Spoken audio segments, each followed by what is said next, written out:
trois aspects que j'aimerais vraiment partager avec vous. Le premier, déjà, qu'est-ce qu'on veut dire par le stress? Parce qu'effectivement, il y a beaucoup de questions. Le stress, est-ce que le stress est lié à des émotions, à la colère, etc. Donc, qu'est-ce qu'on veut dire par le stress? Et donc, d'une manière générale, c'est quoi le stress?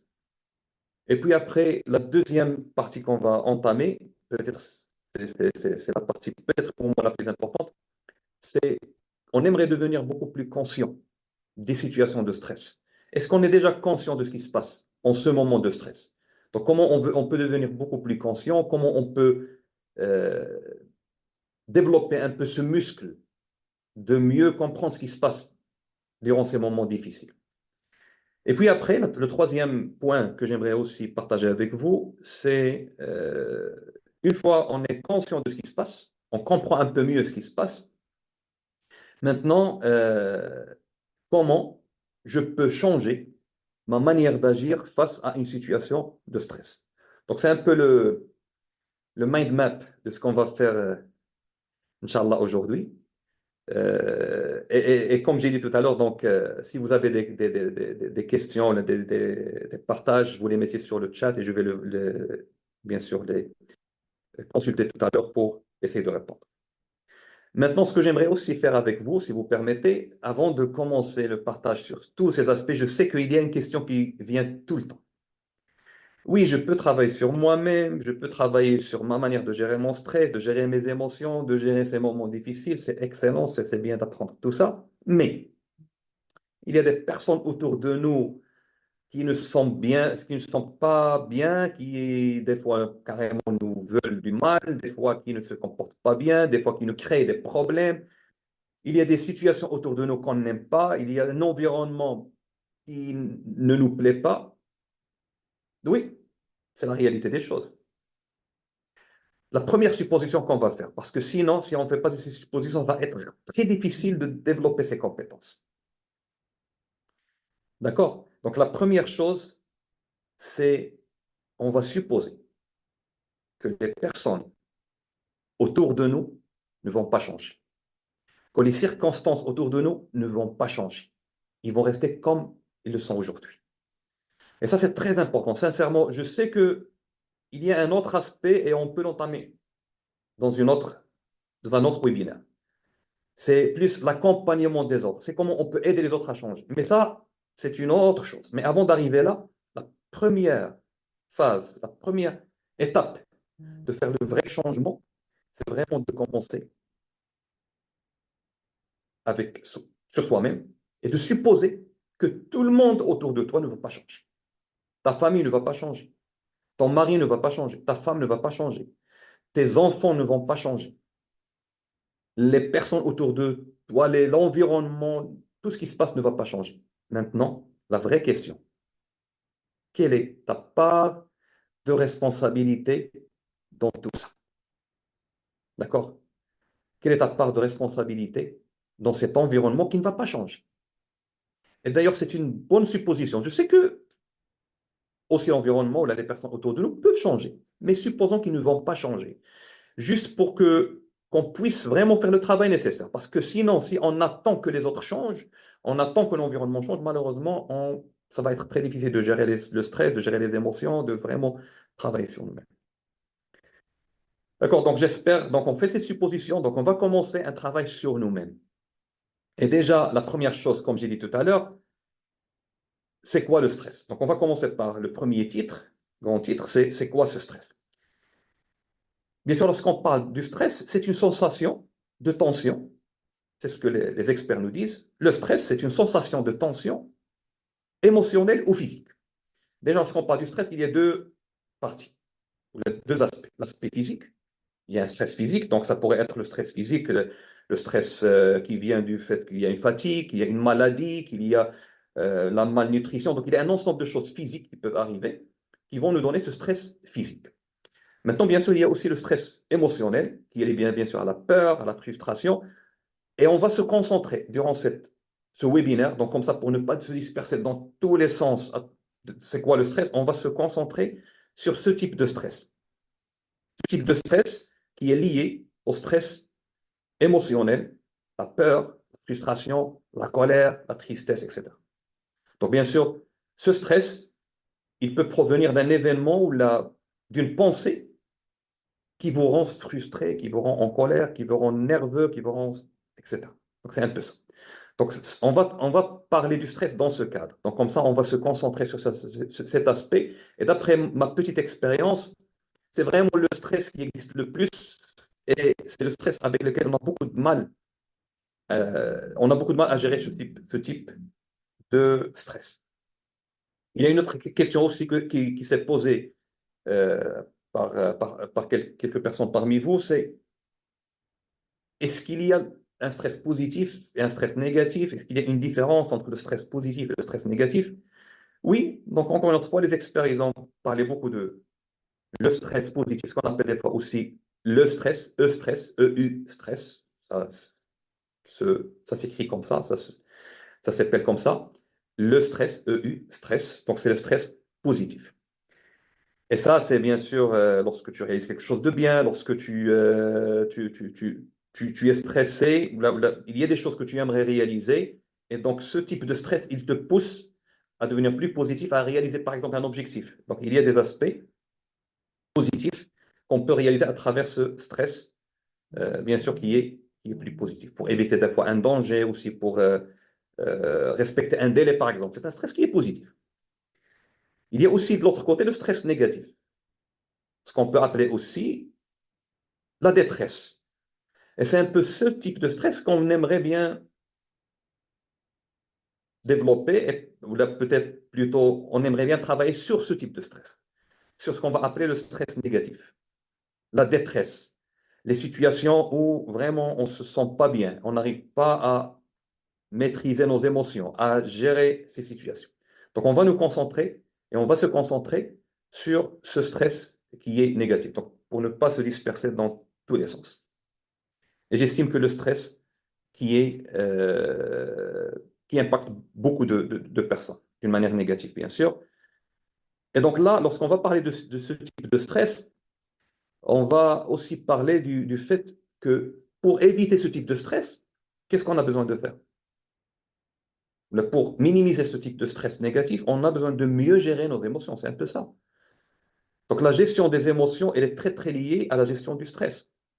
Donc, si je gère bien ma frustration, ma colère, ma nervosité, ma peur, ma tristesse, si je gère bien ces émotions, je vais éviter de tomber dans ce stress qui est négatif. D'accord? Donc, ça, c'est la, la définition, on va dire, de ce qu'on veut dire par le stress dans ce contexte. Juste un partage avec vous de quelques chiffres. Au niveau international, Gallup, chaque année, Gallup fait un sondage pour savoir quel est le niveau de stress au niveau mondial. Et surtout, bien sûr, Gallup, ils sont très intéressés par ce qui se passe au niveau des entreprises. Donc, Gallup nous dit qu'il y a 44% des personnes qui se sentent le stress durant la journée. Donc, 44%. Au niveau du Maroc, on est à 38%. Donc, déjà, il y a un stress qui existe et on a besoin vraiment de travailler là-dessus. Donc, ça, c'est un peu ce qu'on veut dire par le stress d'une manière un peu générale et qu'est-ce qu'on aimerait bien attaquer dans ce webinaire. Maintenant, peut-être la question la plus importante, OK, c'est bien, on a défini le stress, on comprend c'est quoi le stress, mais qu'est-ce qu'on va faire maintenant dans ces situations de stress? Donc, la première chose déjà, si je veux travailler sur ma gestion du stress, et comme on l'a dit tout à l'heure, pour travailler sur la gestion du stress, on a besoin de comprendre qu'est-ce qui se passe. Donc, comme j'ai dit tout à l'heure, il y a trois niveaux. Le premier, c'est quoi ce stress? OK, on va dire, on est aligné là-dessus. On veut travailler sur le stress négatif ou la détresse qui vient du fait qu'on a peur, qu'on est frustré, on est en colère, etc. La deuxième phase, c'est déjà devenir beaucoup plus conscient des situations de stress, comprendre un peu ce qui se passe, pourquoi je suis stressé, euh, comprendre qu'est-ce qui a fait que je me sens de cette émotion, pourquoi je réagis comme ça, pourquoi j'ai réagi de telle manière ou d'une autre manière. Donc ça, c'est la deuxième partie, avant d'entamer la troisième partie qui, bien sûr, c'est là où on veut parler aussi de comment on va changer cette situation de stress, comment on va mieux gérer ce stress et gérer mieux nos émotions. Donc, si on veut parler de la conscience ou de devenir beaucoup plus conscient d'une situation de stress, c'est ce qu'on appelle dans l'intelligence émotionnelle la conscience de soi. Donc, vraiment, on a besoin de développer cette conscience de soi. Et pour développer cette conscience de soi, la première chose à faire déjà, c'est revoir et faire l'introspection et faire une analyse de comment on perçoit le monde autour de nous. Parce que lorsqu'on parle du stress, lorsqu'on parle d'une émotion, la colère ou la frustration, n'importe quelle émotion,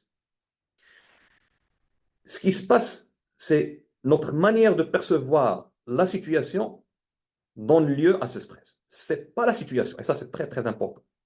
Et on peut revenir à ce point, peut-être c'est le point le plus important. Ce n'est pas la situation qui te rend stressé. C'est ta perception de la situation. Et j'aimerais bien pour chacun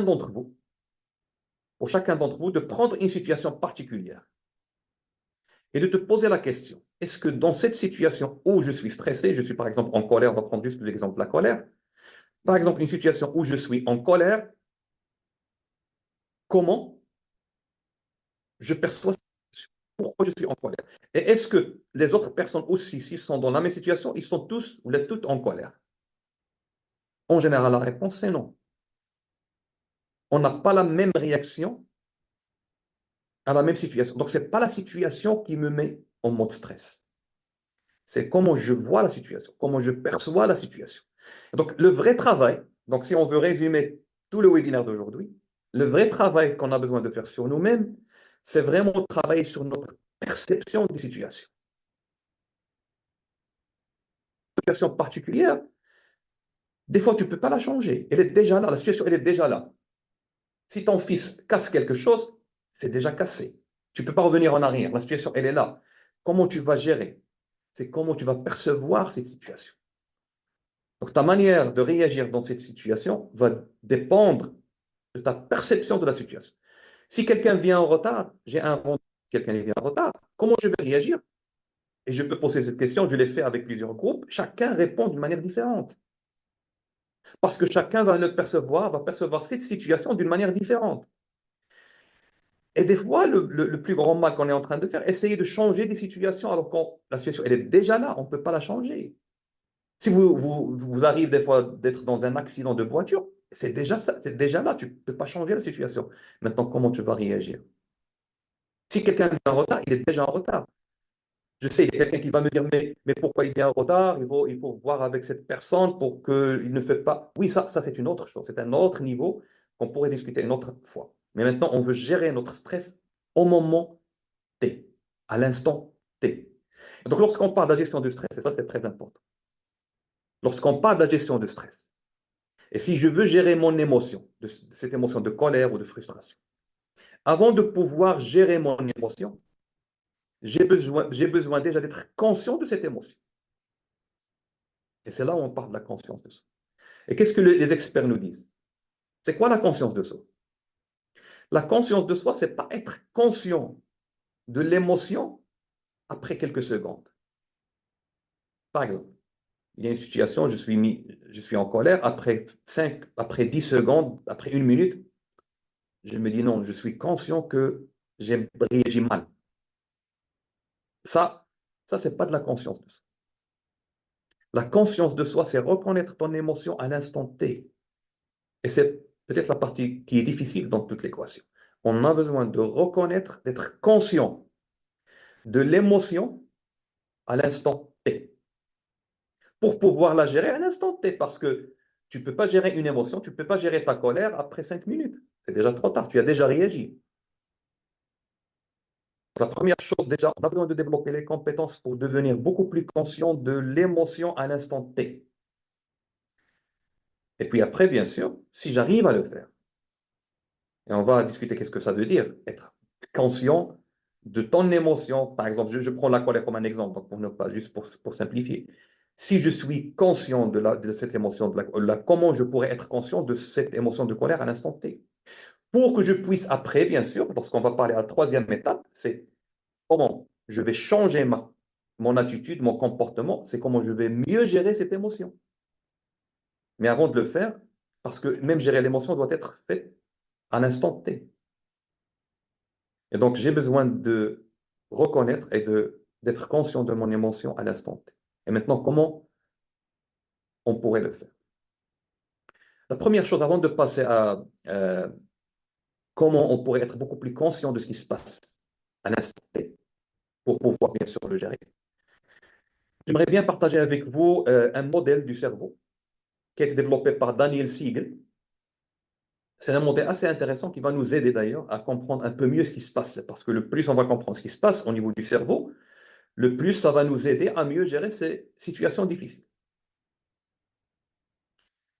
Et je sais, il y a une autre question qui se pose tout le temps. Tout ça, c'est bien, mais.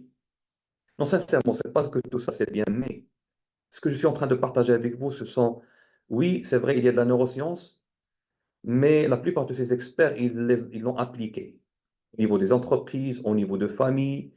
Et on peut voir beaucoup de statistiques et beaucoup d'études qui montrent l'impact de développer ces compétences. Donc, ce n'est pas de la théorie, c'est beaucoup de pratique.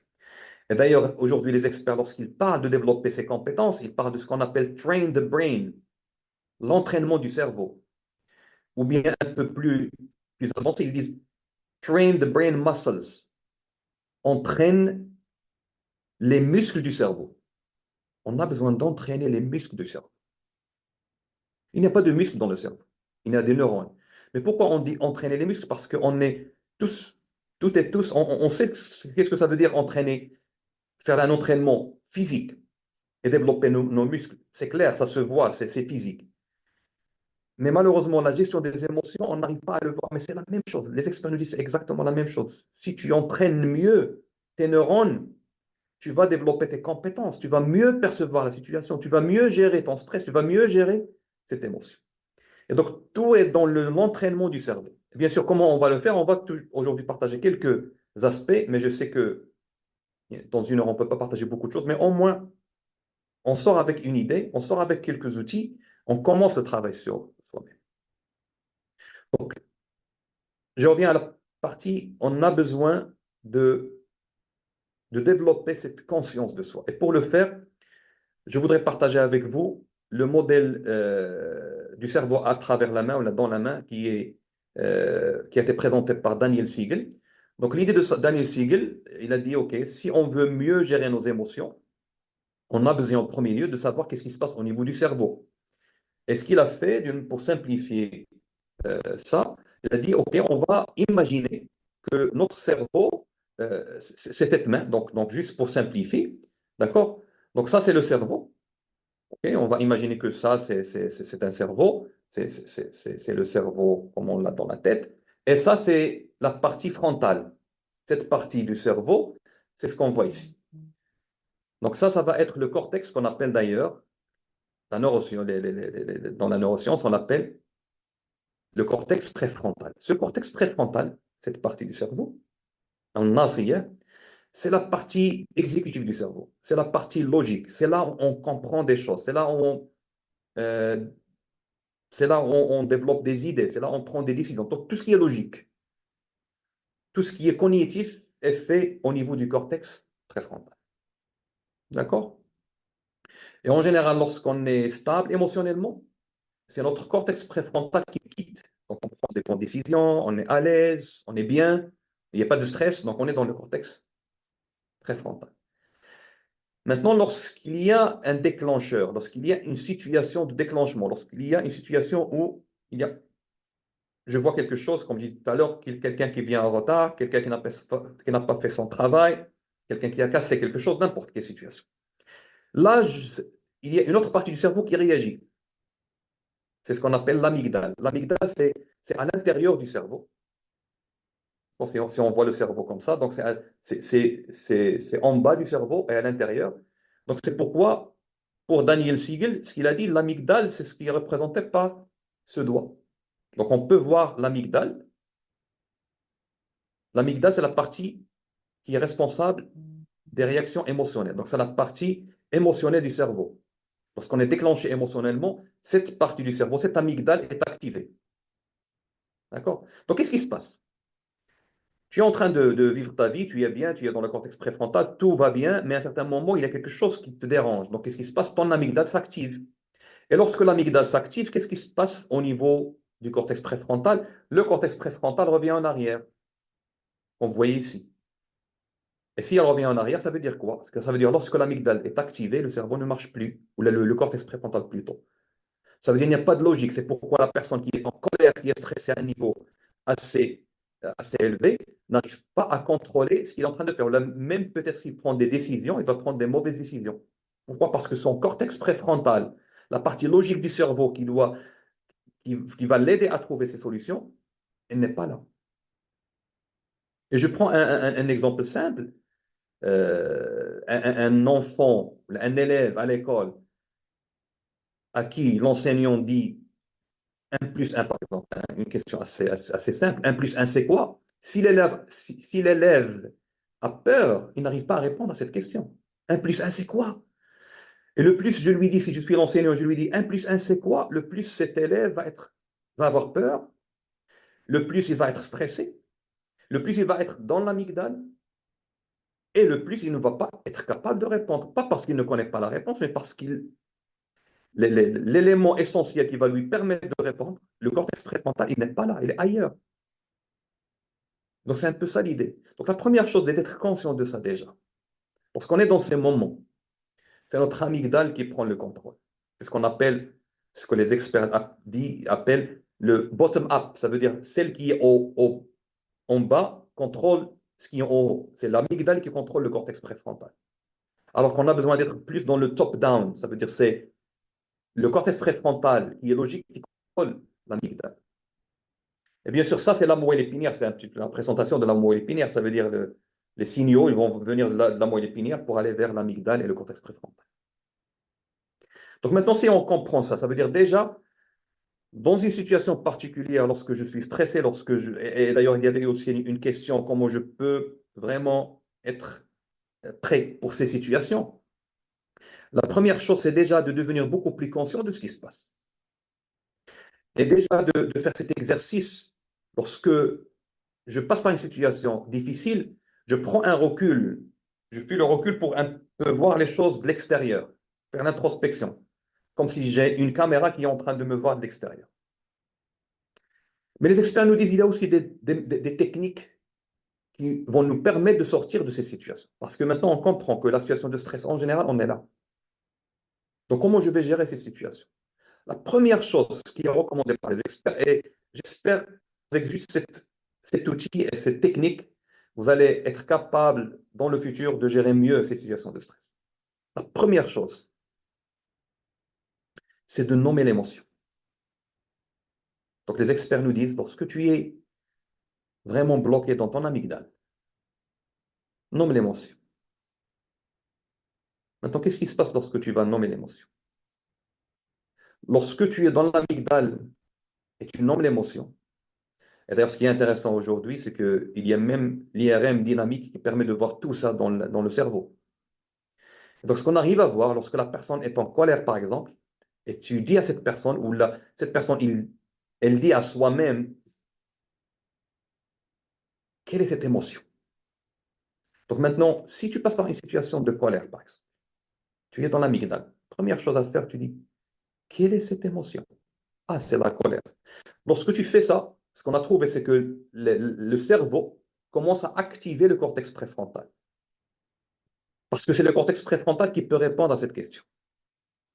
C'est le cortex préfrontal qui peut te donner la réponse à cette question. C'est quoi cette émotion? Lorsque tu te poses la question à toi-même, tu dis, mais quelle est cette émotion que je sens? Ah, je sens la colère.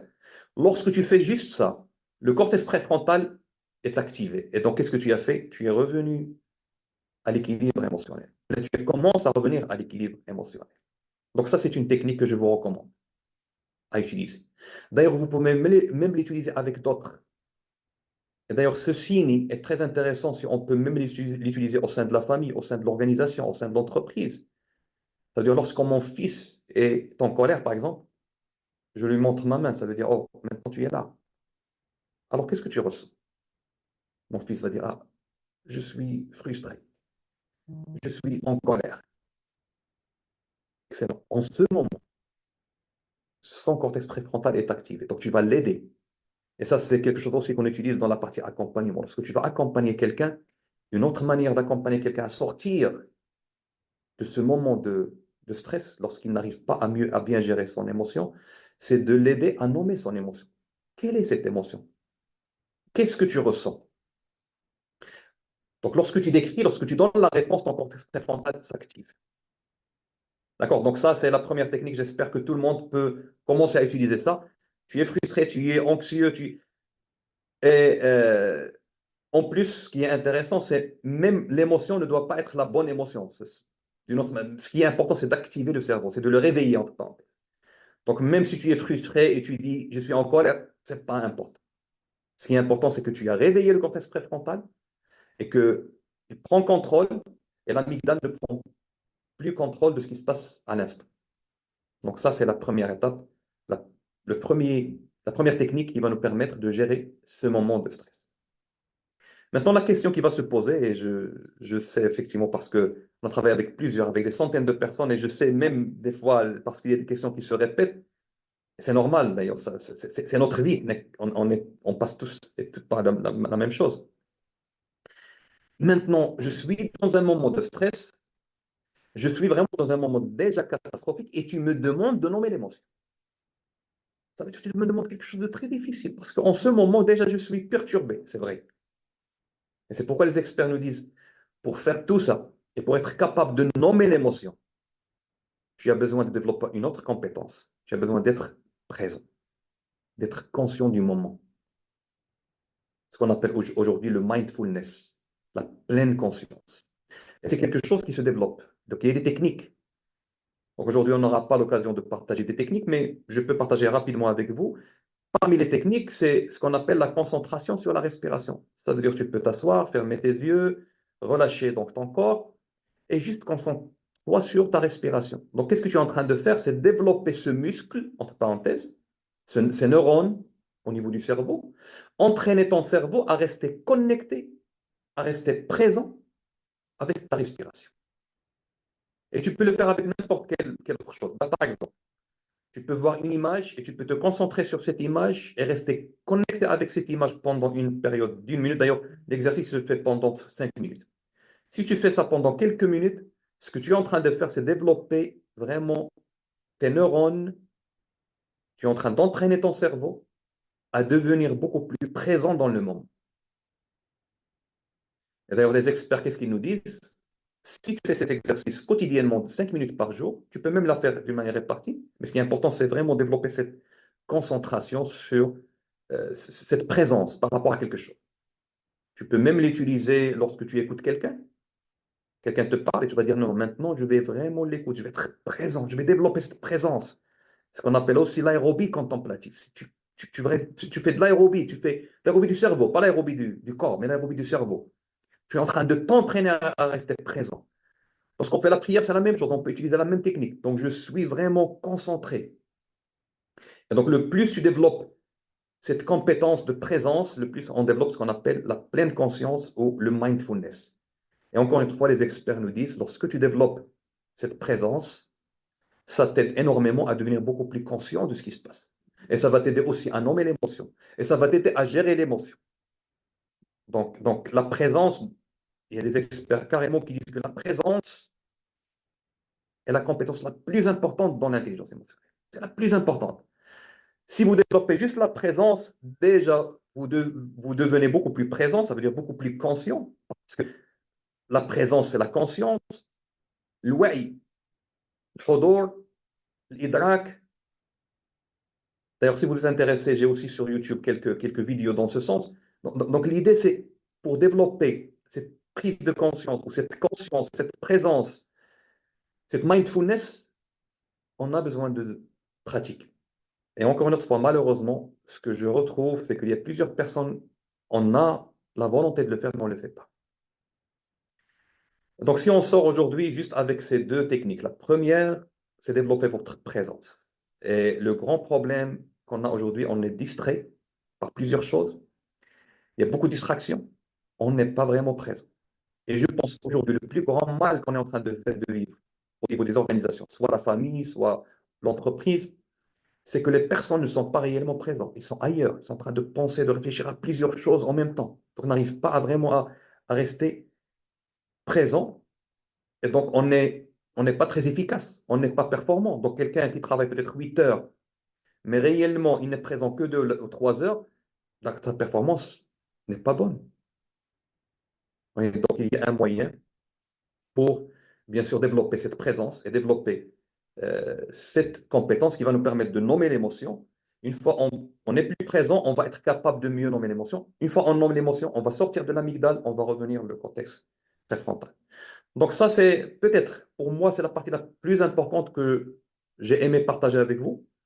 Et j'espère que vous allez sortir au moins avec ces 2 outils, développer votre présence avec des exercices réguliers chaque jour, et aussi exercer cet aspect de nommer l'émotion qui va nous aider à sortir de l'amygdale.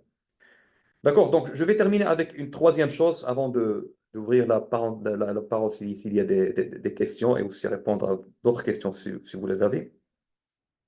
La dernière chose que j'aimerais partager avec vous, c'est, OK, c'est bien de revenir au cortex préfrontal lorsqu'on est déclenché, lorsqu'on ne se sent pas bien, mais réellement, ce que j'aimerais, c'est mieux gérer ce moment de stress. Ça veut dire, il y a une situation particulière que j'ai que j'ai vécue. J'ai réagi mal. J'ai pas aimé ça. La prochaine fois, j'aimerais bien changer cette manière d'agir. Et là, il y a une technique qui s'appelle la neuroplasticité. La neuroplasticité, c'est quoi? C'est l'idée d'entraîner ton cerveau à réagir d'une autre manière dans une situation particulière. C'est un peu ça, c'est simple. C'est simple. Bien sûr, c'est simple à dire, c'est vrai, mais à pratiquer, c'est beaucoup de travail, beaucoup d'entraînement, mais c'est faisable. C'est ça ce qui est important, c'est faisable. Maintenant, comment ça marche? Je vais prendre un exemple un peu simple, mais sinon la technique, elle est un peu, on peut le développer encore plus. Mais l'idée, c'est quoi? Supposons, on va supposer que ce matin, j'avais un rendez-vous avec quelqu'un à 9 heures, il est venu en retard, j'étais en colère, j'ai mal réagi, j'ai pas bien réagi, j'ai dit qu'est-ce que c'est que ça? Il n'y a pas de respect, il n'y a pas de respect. Ok. Maintenant, après, je me suis dit non, c'était pas peut-être la meilleure manière d'agir. J'aurais aimé réagir différemment. Ok, bien, Mohamed, tu aurais aimé. Dis-moi comment tu aurais aimé réagir. C'est ça la deuxième question. Tu dis, j'ai réagi comme ça, je ne suis pas satisfait avec la manière comment j'ai réagi. J'étais stressé, j'ai réagi mal, mais j'aurais aimé réagir différemment. Ça veut dire quoi? Dans ces situations, j'aurais aimé prendre un peu de recul, penser que la personne peut-être a une excuse, lui poser une question, lui dire qu'est-ce qui s'est passé. Donc j'aurais aimé réagir comme ça la prochaine fois. Excellent. Maintenant, on a 2 manières d'agir. Comme on a dit tout à l'heure, notre réaction, elle n'est pas liée à la situation, elle est liée à notre perception de la situation. Donc je peux changer ma perception pour changer ma manière d'agir. Donc je prends la même situation. Et qu'est-ce que je fais? Au lieu, parce qu'en général, qu'est-ce qu'on fait? Lorsque je passe une situation négative le matin avec quelqu'un, je continue durant toute la journée à la répéter dans ma tête, à ruminer. Et chaque fois que je fais ça, je m'entraîne et j'entraîne mon cerveau à réagir de la même manière la prochaine fois, malheureusement. Parce qu'une autre chose que Daniel Goleman, qui a développé donc le modèle d'intelligence émotionnelle, nous dit, Your thoughts are invisible events. Tes pensées sont des événements invisibles. Ça veut dire quoi? Lorsque tu, tu, tu as, je ne sais pas, une situation négative avec quelqu'un, juste le fait de l'imaginer une autre fois, c'est comme si tu la vis encore une autre fois. Donc ça veut dire quoi? C'est comme si tu as vécu, c'est la même situation. Le matin, tu l'as vécu 10 fois, 20 fois de la journée. Et donc ça ne va pas t'aider à gérer ton stress et tes émotions la prochaine fois. Donc qu'est-ce que les experts nous recommandent dans la neuroplasticité? Ils nous disent, vu que notre cerveau, on peut l'entraîner, on va l'entraîner différemment, c'est tout. Au lieu d'entraîner mon cerveau à réimaginer et revenir à ces situations du matin, je vais entraîner mon cerveau à visualiser la nouvelle situation et la nouvelle manière d'agir. Donc l'idée, c'est quoi? C'est chaque fois que tu te rappelles de la situation, tu imagines une nouvelle manière d'agir. Donc tu crées dans ton cerveau une image visuelle de la manière comment tu aimerais réagir la prochaine fois. Donc qu'est-ce que tu es en train de faire? Tu es en train d'entraîner ton cerveau à réagir différemment dans cette même situation. Et donc si tu passes la situation aujourd'hui, tu as une session négative, mais durant la journée, tu as visualisé 20 fois une manière positive de réagir dans ces situations. La prochaine fois que tu fais face à ces situations, tu as beaucoup plus de chances, de probabilité plutôt, à réagir de la nouvelle manière que tu as construite dans ta tête. Parce que c'est ça l'entraînement du cerveau. Tu es en train d'entraîner ton cerveau à mieux agir dans une situation particulière. D'accord? Donc, c'est un peu ce que j'ai aimé partager avec vous. Je sais que c'est un peu très rapide, mais on sort avec, je vais dire, trois outils de travail, j'espère. Le premier, c'est continuer à développer votre présence. Malheureusement, aujourd'hui, on n'est pas réellement présent. Des fois, ta fille te parle et tu n'es pas là. Et on dit oui, oui, oui, ok, ok, ok, alors que j'écoute. Donc, j'ai besoin d'être présent. La présence est la clé de toute gestion des émotions et gestion du stress. Deuxième chose, c'est nommer l'émotion, nommer l'émotion, nommer l'émotion. Ça va nous aider énormément. Il y a d'autres outils, mais j'ai partagé avec vous quelques outils qui sont essentiels pour bien sûr aussi ne pas avoir beaucoup de choses, sinon on ne va rien appliquer. Donc j'espère que au moins on sort avec ces aspects, on va les appliquer. Troisième, c'est la neuroplasticité.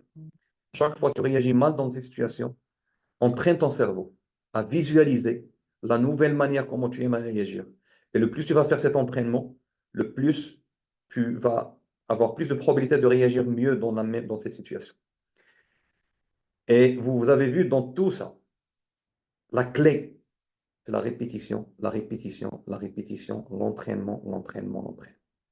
Malheureusement, des fois, on veut développer notre intelligence émotionnelle, on veut développer notre gestion des émotions, on veut développer notre gestion du stress à travers la connaissance.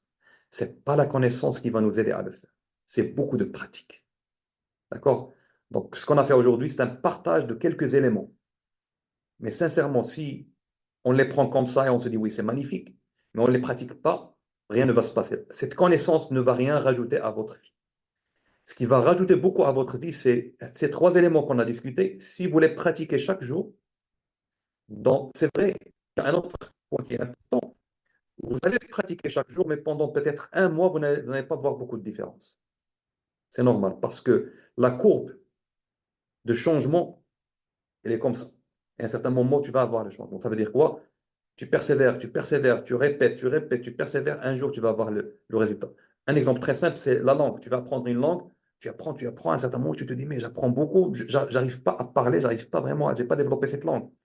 Mais un jour, ça vient. Pourquoi? Parce que c'est un cumul. Mais tu n'arrives pas à voir ce cumul. Et c'est la même chose avec l'entraînement du cerveau. Tu vas pas nécessairement voir, si tu fais l'exercice de la présence, peut-être tu vas pas vraiment voir une grande différence durant la première semaine, la deuxième semaine, la troisième semaine. Mais persévère, parce que ce sont les ingrédients. Et ce sont, comme je disais tout à l'heure, c'est pas de la théorie. Je peux carrément, si j'avais le temps, je pourrais même partager avec vous, il y a des références qui vous montrent à travers des expériences réelles que ce sont des choses qu'on développe. Et plusieurs personnes ont changé à travers ces techniques. Donc, on a besoin, bien sûr, d'y croire en ces techniques et de pratiquer et d'appliquer et de répéter suffisamment de fois pour entraîner le cerveau pour pouvoir récolter enfin le résultat de cette technique. Et c'est pourquoi, d'ailleurs, le développement, lorsqu'on parle du développement personnel, ce n'est pas de la connaissance. Malheureusement, aujourd'hui, on voit qu'il y a des formations qui te disent on va devenir coach, on va devenir dans une semaine, Non, ce n'est pas comme ça. C'est vraiment un travail d'endurance. Ça veut dire que c'est beaucoup de répétition, beaucoup de suivi et beaucoup d'entraînement. Donc le changement d'attitude ne vient pas juste du fait que j'ai compris quelque chose. Non. Sinon, si quelqu'un, par exemple, veut arrêter de fumer, juste le fait qu'il a compris comment arrêter à fumer et qu'il y croit, il va changer. Non, ce n'est pas le cas. Il y a beaucoup de personnes qui veulent arrêter de fumer, mais malheureusement n'arrivent pas à le faire. Il y a une différence entre vraiment déjà être conscient de la chose, c'est une première étape, y croire, mais il y a beaucoup d'entraînement et vraiment de répétition qui va t'amener vers l'exécution et le changement de comportement. Parce que ce qu'on cherche, c'est un changement d'attitude et de comportement. La gestion du stress, c'est pas juste comprendre c'est quoi la gestion du stress. C'est vraiment faire ces exercices qu'on a partagés qui vont te permettre un jour de réagir mieux face à une situation de stress. Et c'est là où je vais dire, waouh, c'est magnifique, j'ai réussi. D'accord, je vous remercie pour vraiment être à l'écoute. Je suis avec vous. Si vous avez, bien sûr, je vais voir juste le chat. Il y avait aussi quelques questions. Je vais essayer de répondre. Mais si vous avez d'autres questions, n'hésitez pas de les partager sur le chat. Et je vais juste revenir à quelques questions. D'ailleurs, il y avait une question sur la différence entre le stress positif, je pense qu'on a parlé de ça. La relation entre le stress et la colère, je pense aussi on a parlé de ça. Comment peut-on anticiper le stress? Les signes précurseurs, l'impact sur la santé, la famille, le travail, et important son impact sur l'âge pour les gens qui arrivent à la retraite. Et sincèrement, c'est vrai que on a donné, j'ai pas donné toute la réponse, mais si je veux revenir à ce point, c'est principalement l'entraînement. Parce que si j'arrive à la retraite et j'ai pas changé ma perception, ou ma perception, elle est tout le temps dans le jugement, dans l'interprétation négative, malheureusement, je vais toujours être dans le stress. Mais si je développe cette compétence, la neuroplasticité, je développe cette compétence, le plus je grandis, le plus j'avance dans l'âge, le plus je vais mieux maîtriser mon stress. Pourquoi? Parce que j'ai changé ma perception. Donc, tout est dans la perception. On a besoin de travailler sur la perception. Comment gérer notre stress quotidien, gérer le stress au moment des difficultés. Donc, on a parlé un peu de ça. Outils pratiques, on a donné quelques outils. Gestion des crises d'angoisse, donc c'est un peu lié aussi. Comment gérer le stress de travail au boulot et le stress causé par les enfants à la maison, les responsabilités et le manque du temps. C'est vrai, ça c'est aussi un autre point qui est très très important. Et là où il y a beaucoup de choses qu'on a besoin de faire. Il y a aussi une autre compétence qu'on appelle l'adaptabilité dans l'intelligence émotionnelle qu'on a besoin de changer. C'est vraiment développer des compétences pour rester équilibré émotionnellement, même face à des moments où on a beaucoup de choses à faire. Donc c'est vrai, aujourd'hui, sincèrement, je n'ai pas donné toutes les réponses. Je vais pas dire que j'ai répondu à tout, mais comme j'ai dit, avec le temps qu'on a, j'ai essayé de vous donner vraiment je vais dire carrément peut-être le jus de ce que j'ai appris dans ce domaine. Comment traiter le burn-out chez le médecin dentiste? Pas seulement chez le médecin dentiste, mais c'est vrai, il y a plusieurs médecins dentistes et je les salue de leur présence. Le burn-out, c'est chez tout le monde, sincèrement. Donc, d'ailleurs, des fois, on pense que notre domaine, c'est un domaine qui est. D'ailleurs, j'ai eu ce commentaire de plusieurs personnes dans tous les domaines. Il y a des personnes qui sont dans le bâtiment qui me disent le bâtiment, c'est le domaine le pire. Des personnes, donc, dentaires, c'est la même chose. Les médecins. Mais sincèrement, la vie, c'est vrai que dans la vie, il y a des moments difficiles. Maintenant, ce que je dis, il y aura toujours des situations qui sont difficiles. Maintenant, si ces situations nous dépassent, ça veut dire qu'on n'a pas encore travaillé sur nous-mêmes pour les dépasser. Donc, lorsqu'on parle de ces outils, ce qu'on est en train de faire, de développer l'intelligence émotionnelle, c'est pour pouvoir dépasser ces situations. Donc, je veux pas. Et d'ailleurs, c'est là la partie intéressante. Lorsqu'on parle de la gestion du stress ou la gestion des émotions en général, est-ce que ton émotion te gère ou tu es en train de gérer ton émotion? C'est ça la question. Parce qu'il y a des personnes qui, des fois aussi, qui viennent me dire, mais des fois, on a besoin d'être en colère. Oui, mais il y a une différence entre tu es en colère et tu maîtrises ta colère parce que tu as décidé, tu contrôles la colère, ou entre quelqu'un qui est maîtrisé par sa colère, qui est en contrôle par sa colère, qui pète les pédales. Donc la colère, d'ailleurs, on n'a pas peut-être parlé de ça, les émotions, la peur, la colère ne sont pas des émotions qui ne sont pas bonnes, c'est juste des émotions, ce sont des indicateurs. La peur, c'est ce qui nous protège. La colère, c'est une émotion qui vient à temps pour nous dire quelque chose qui ne va pas. Mais il faut différencier entre l'émotion, qui est naturelle, qui est bonne, et entre la réaction émotionnelle. On a parlé aujourd'hui de la réaction émotionnelle. C'est ça qui conduit au stress. Ma réaction émotionnelle, c'est ce que je maîtrise. Lorsque j'ai peur, j'ai peur. Je vois quelque chose qui me fait peur, je fais. Mais comment je réagis? Lorsqu'on dit que quelqu'un n'a pas peur, c'est pas qu'il n'a pas peur, c'est qu'il a bien géré, il arrive à bien gérer sa peur. Il a peur, mais sa réaction par rapport à cette peur, elle est meilleure que d'autres personnes. Donc, lorsqu'on parle de nous-mêmes et du travail qu'on a besoin de faire sur nous-mêmes, c'est principalement comment on pourrait développer nos compétences pour mieux gérer cette situation et pour les percevoir différemment. Donc, comme ça, et sincèrement, comme j'ai dit au début, tout se résume dans la perception. Si tu perçois une petite situation comme une situation catastrophique, alors tu vas bien sûr être dans le stress, même si une situation, entre parenthèses, qui est banale. Maintenant, s'il y a une situation assez catastrophique, mais tu la perçois comme, entre parenthèses, c'est pas la fin du monde, tu vas pas stresser de la même manière. Et donc, c'est dans la perception que tout se passe. Il y a une autre question qui était liée à est-ce que l'être humain est conçu pour vivre dans le stress et a la capacité naturelle pour le combattre? Puisqu'il est né sur Terre la première fois dans un environnement très dur, il a pu s'adapter à des milliers. Sincèrement, pour la première partie de la question, je ne pense pas que l'être humain il est là pour vivre dans le stress. Le stress, c'est un mécanisme. Comme on a dit tout à l'heure, il y a le côté positif et le côté négatif. On n'a pas vraiment parlé de ça. Et d'ailleurs, il y a une courbe qui est intéressante par Daniel Goleman qui parle de la courbe du sweet spot for achievement. Donc là, il y a l'axe Y, c'est la performance, et l'axe X, c'est, on va dire, le niveau du, ce qu'il appelle brain arousal, l'excitation du cerveau, ce qu'on peut appeler aussi le stress. Maintenant, à un certain moment, si tu n'es pas là, tu es désengagé, tu vas être pas dans la performance, tu vas pas être dans la performance, ça va être, la performance va être très basse parce que tu n'es pas là. Donc, il n'y a aucun moteur. Donc, on a besoin d'un moteur, on a besoin d'un stress positif qui va te permettre d'avancer et d'être dans la performance. Mais si tu te stresses beaucoup plus que nécessaire, tu vas aussi descendre dans la courbe de la performance. Et donc, la courbe, il est comme ça, il est un U inversé. Il parle du sweet spot for achievement, le meilleur point de réalisation est vraiment là où on est au niveau de performance, le top, c'est là où on est équilibré. On crée un stress positif, mais sans créer le stress négatif. Sinon, vraiment, on tombe dans la frustration, même dans l'épuisement carrément. Donc, on n'arrive même pas à continuer. Donc, c'est vrai que je ne pense pas, au moins, comment je vois la vie, non, on n'est pas là pour le stress, mais le stress est un mécanisme, un moyen, comme j'ai dit tout à l'heure. Donc, même les émotions, ils sont là pour une bonne cause. Maintenant, comment on les gère? Et vraiment, c'est ça. Je pense on est né sur Terre pour mieux gérer ses émotions, pour mieux gérer les situations. Donc peut-être l'environnement, il est dur. Et ça, c'est une autre discussion. On pourrait le faire une autre fois. C'est que d'ailleurs, les recherches montrent que l'environnement qui est dur, il te permet de mieux te développer qu'un environnement qui est vraiment facile. Donc ça, c'est une autre discussion. Ça veut dire même ce qui motive les personnes, c'est un environnement qui est dur à un certain niveau. Donc, et je donne un exemple. Par exemple, mon fils, si je lui donne tout ce qu'il veut, vraiment, je ne vais pas l'aider à grandir d'une manière saine. Mais si je crée un environnement dur, à un certain niveau, bien sûr, je ne dis pas dur, un environnement où vraiment, je ne lui donne pas tout ce qu'il veut. Donc, je complique, on va dire, la chose pour lui, quelques aspects. Pourquoi?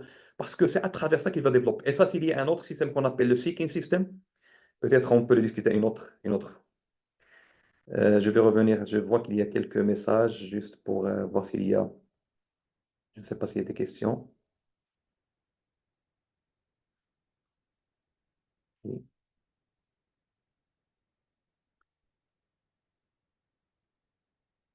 Donc, comme j'ai dit tout à l'heure, la séance est enregistrée. Je vais vous l'envoyer, Inch'Allah.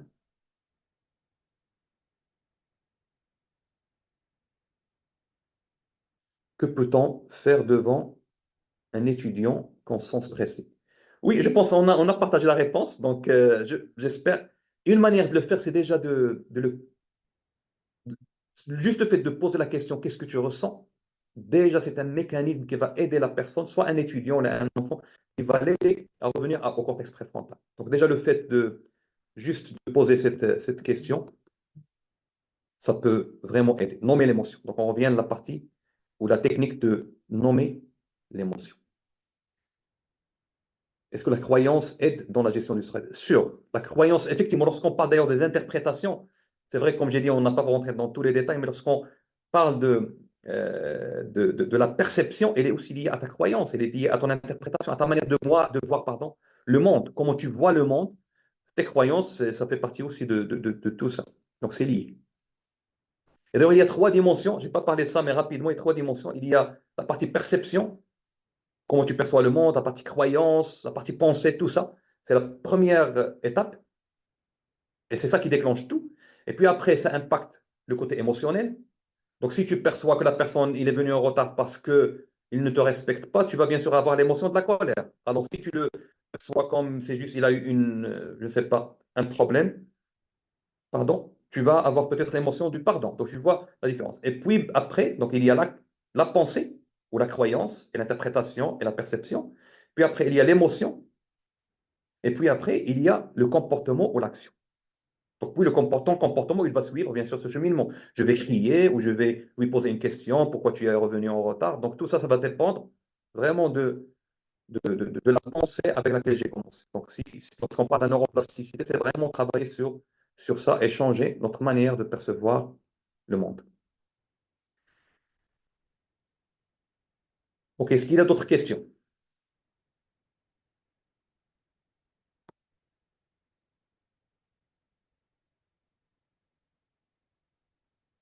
Donc, vous pouvez bien sûr poser des questions par audio ou par chat. On peut prendre quelques minutes de plus si vous avez des questions.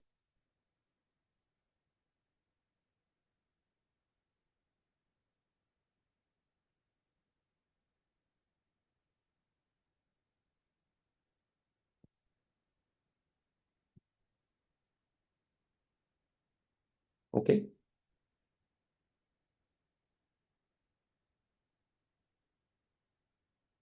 Avec grand plaisir. Je suis là pour le partage. Et sincèrement, peut-être la recommandation que je vais donner à tout le monde, c'est qu'il n'y a pas mieux que de continuer à se développer et à développer ses compétences. Et sincèrement, j'ai découvert que l'intelligence émotionnelle est une compétence essentielle aujourd'hui pour pouvoir fonctionner. J'ai pas donné, j'ai pas donné les statistiques et les études qui ont été faites, mais il y a beaucoup d'études qui ont montré que effectivement l'impact de développement de l'intelligence émotionnelle elle est énorme, soit au niveau personnel, soit au niveau professionnel. Et rapidement, pour vous mettre dans l'image de c'est quoi l'intelligence émotionnelle. Donc, on a parlé aujourd'hui principalement du self-awareness, la conscience de soi. On a parlé d'une partie de la conscience de soi. Il y a aussi la partie gestion des émotions. C'est un autre domaine de compétence. On a parlé d'un aspect qui est la partie.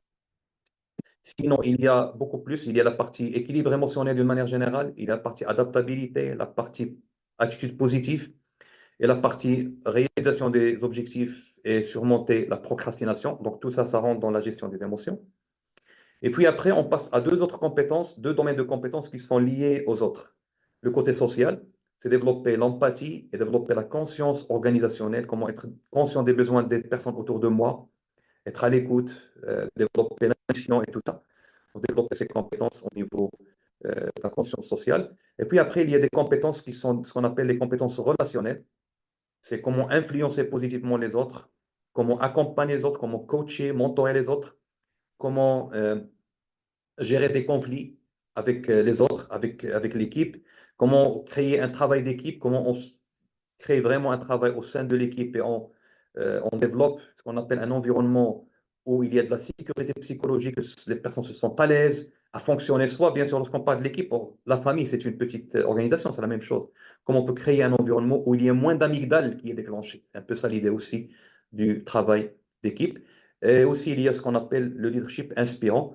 C'est des styles de leadership. Il y a plusieurs styles de leadership, comment on peut vraiment mener des organisations, comme j'ai dit. Donc, mener, on parle dans l'entreprise, c'est le DG et là, peut-être le comité de direction, mais au sein de la famille, c'est les parents. Donc, les parents, ils ont le même rôle.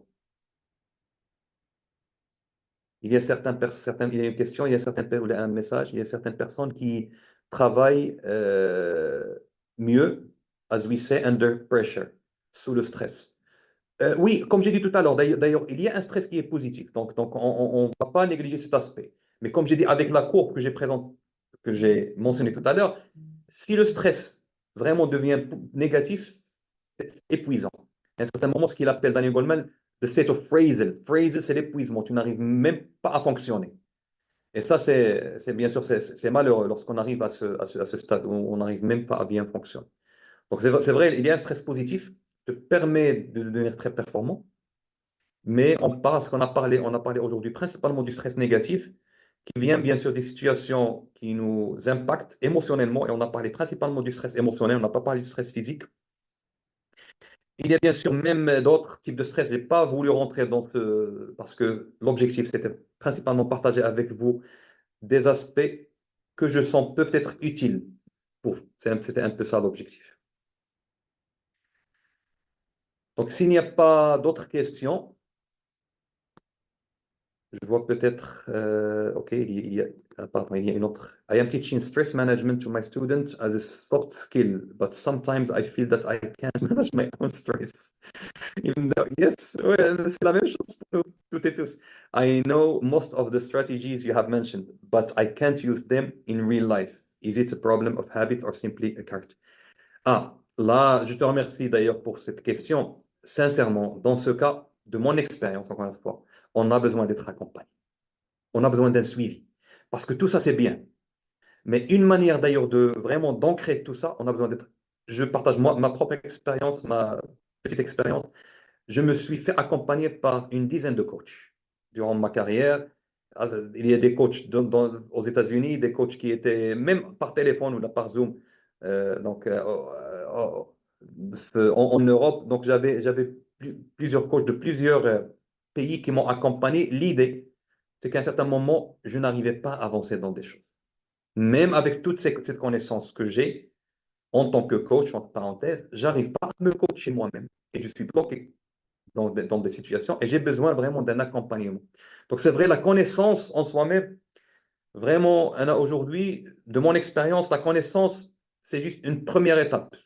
Mais s'il n'y a pas un suivi, c'est pas le knowledge, c'est pas la connaissance, mais j'aime beaucoup quelqu'un qui a dit knowledge is potential, it's not power, it's just potential. Applied knowledge is power. On a besoin d'appliquer cette connaissance. Et c'est là où on bloque. C'est là où la plupart d'entre nous, on a des problèmes. C'est pas dans l'acquisition de l'information et des connaissances. Ils sont là, d'ailleurs, tout ce que j'ai partagé avec vous, ça existe sur l'Internet. Mais vraiment, l'idée, c'est quoi? C'est de le vivre. Et pour le vivre, on a besoin de le vivre et d'accompagner d'autres personnes à le vivre et de créer cette dynamique. Mais des fois, à un certain moment, on a besoin d'un accompagnement. Là, au moins, on a besoin d'un suivi. Sincèrement, aujourd'hui, lorsque j'ai fait des programmes d'intelligence émotionnelle avec des groupes au sein des entreprises, mais parmi les choses que je fais, dans le groupe, on a un groupe par exemple de 10 personnes. Dans le groupe de 10 personnes, chaque deux personnes, ils vont faire un binôme les uns les autres. Donc chacun va faire le suivi avec l'autre. C'est plus un accompagnement. Donc ça veut dire durant la semaine, ils vont se donner. Et d'ailleurs, le programme que je fais sur l'intelligence émotionnelle, pour vous donner une idée, je le fais sur 4 mois, à raison d'une séance par semaine.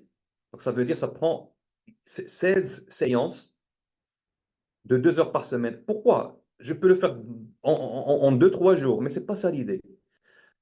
Ce qui est important, c'est pas ce que je partage avec les participants. C'est beaucoup plus leur expérience qu'ils vont vivre durant la semaine. Et lorsqu'il y a aussi un groupe de pairs qui fonctionne dans le sens du suivi, et je vais faire le suivi avec toi, tu vas faire le suivi avec moi, donc ça permet vraiment de faire le changement. Et on sait que avec le changement, il y a toujours une résistance. Et c'est pourquoi on a besoin aussi du temps. D'ailleurs, même si on donne ces compétences, toutes les compétences en une seule fois, ça va rien donner. Comme je l'ai dit, donc les compétences, il y a 12 compétences en total. Je fais un programme de 16 semaines pour développer les 12 compétences. Donc ça nous prend plus d'une semaine par compétence. Et même lorsqu'on développe la compétence, on ne développe pas toute la compétence, sincèrement. On développe une partie de la compétence pour donner au moins le minimum de ce qu'on appelle intelligence émotionnelle aujourd'hui. Par exemple, ce qu'on a fait aujourd'hui rapidement, ces 3 techniques, ça nous prend au moins 3 séances de 2 heures. Parce que c'est plus de pratique, il y a plus de techniques, on va rentrer dans le détail, donc on va appliquer. On va donc, pour vraiment donner aussi, je ne veux pas aussi passer un message que juste le fait qu'on a ces outils, c'est fait. Comme j'ai dit tout à l'heure, non.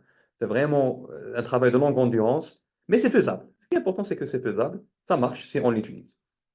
Il y a aussi nommer l'émotion, être conscient du moment, s'entraîner en visualisant la nouvelle manière positive. Oui, d'ailleurs, il y a plusieurs techniques. C'est vrai que je n'ai pas eu le temps aussi de partager plusieurs choses, mais sincèrement aussi pour éliminer le stress, le fait d'être vraiment dans l'action, dans des activités sportives ou n'importe quelle autre activité, on minimise ce type de. D'ailleurs, c'est pourquoi il y a aussi dans la gestion des émotions, il y a cette compétence qu'on appelle achievement orientation, l'orientation vers l'action, vers la réalisation. Les personnes qui sont dans l'action tout le temps, en général, ils ont moins de stress. Entre parenthèses, s'ils gèrent bien, bien sûr, il y a plusieurs compétences, il faut les prendre en équilibre. Il y a l'équilibre émotionnel, la neuroplasticité, il y a l'adaptabilité, il y a l'attitude positive, et il y a donc la partie Achievement Orientation. Donc, c'est vrai qu'on a besoin d'être dans l'action, ça va nous aider. Mais aussi, pour développer l'attitude positive, une technique que je vous recommande, un bonus qu'on partage aujourd'hui. Donc, c'était pas prévu, mais c'est bien, pourquoi pas. Euh, Documenter 3 bonnes choses à la fin de votre journée. Écrivez-la sur 3 bonnes choses qui se sont passées durant la journée. Même des choses simples. 3 bonnes choses qui sont passées. Vous allez voir la différence. Ça va aussi avoir un impact sur votre niveau de stress. Écrivez, vous allez dormir mieux.